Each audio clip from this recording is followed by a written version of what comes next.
All right, so I'm gonna do just a brief video about the backstory to my shepherd that I'll be role playing slash narrating over the next, well, however long it takes me. I'm planning on doing a full playthrough of the entire series.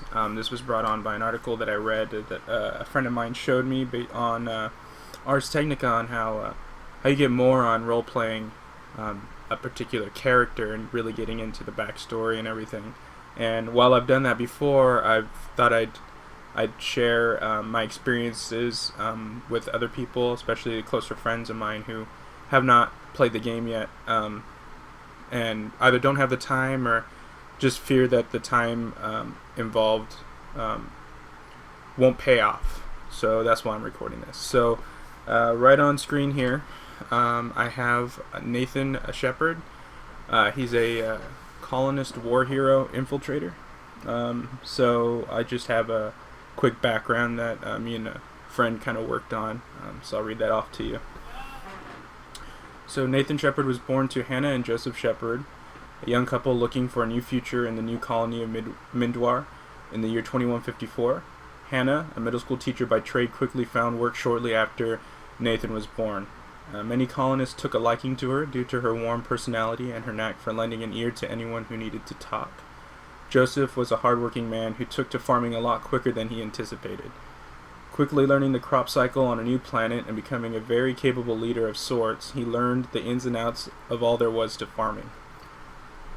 So at a young age, Nathan had a penchant for tinkering with things around the prefab house and even at the farm where his father worked. Joseph taught young Nathan about the machinery he worked with and the practical knowledge needed to survive on the colony, teaching him to hunt, fish, and survive. Nathan had an aptitude for tinkering with machinery and used that knowledge for good, such as fixing some things around the prefab and the farm, as well as the school his mother taught at. And for some things that aren't so good, such as playing pranks on his friends and whatnot. Nathan's favorite thing to do was to go out on some weekends with his father to go camping and get away from the growing and emerging colony, and just be out in the wilderness. Often they'd have competitions and set up impromptu shooting ranges, and it was here that Nathan's skill set evolved, eventually out-dueling his father at the age of 15. It was during one of these outings that everything changed. In 2170, on the way back from an outing, the colony of Mindwar was attacked by a band of slavers. Coming back into the colony, it was easy to tell things looked bleak. Coming across one of the alien slavers, aliens that Nathan had never seen before, Nathan's father quickly took him on and told Nathan to run away and stay hidden. Shocked and scared, Nathan ran without a real sense of direction out of the main colony toward the fields and hid in a water storage container out near the farms. Climbing in and immersing himself in the water, he waited for what seemed like hours when he heard ships leaving the colony off in the distance.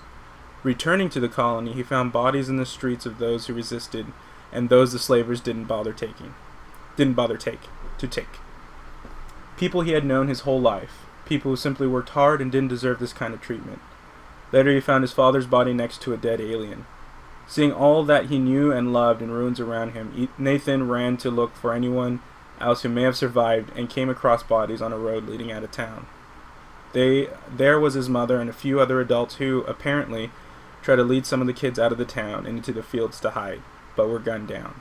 So at the age of 16, Nathan was the sole survivor of his colony. It wasn't until an hour later that an Alliance patrol was able to respond to a distress call someone had gotten off and found Nathan sitting on the ground to the outskirts of town alone. Later learning that those particular aliens were Batarians only fueled a quiet rage within Nathan.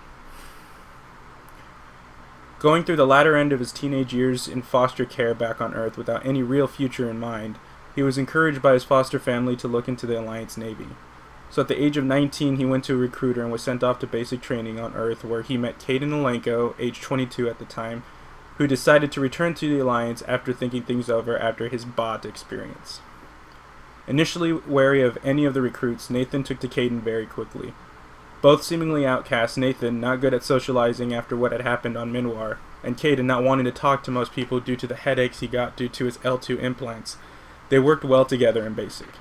Caden, a natural leader, if a soft-spoken one, and Nathan, a resourceful thinker, worked well together and developed a sort of friendship out of necessity to make it through basic with sanity intact. Seemingly on instinct, they both knew not to bring up each other's past, but instead just dedicated themselves to the Alliance, if for no other reason than to find a purpose for their lives. At graduation, Caden and Nathan found themselves going separate ways. Caden's biotics and natural leadership abilities led him to specialized training, and Nathan's aptitude for long-range weaponry and his resourcefulness led him to infiltration training. Exchanging contact information at graduation, they headed their separate ways. Later on, at the age of 22, Shepard finds himself on a much-needed shore leave on the colony of Elysium with a few other soldiers after some particularly intense training. Elysium, a hub for travel and commerce, was an ideal place to take a good load off before needing to hop on another Alliance transport for Shepard's next posting. On day 2 of shore leave, the colony came under an unprecedented attack by a unified band of pirates and Batarian slavers from the Terminus systems.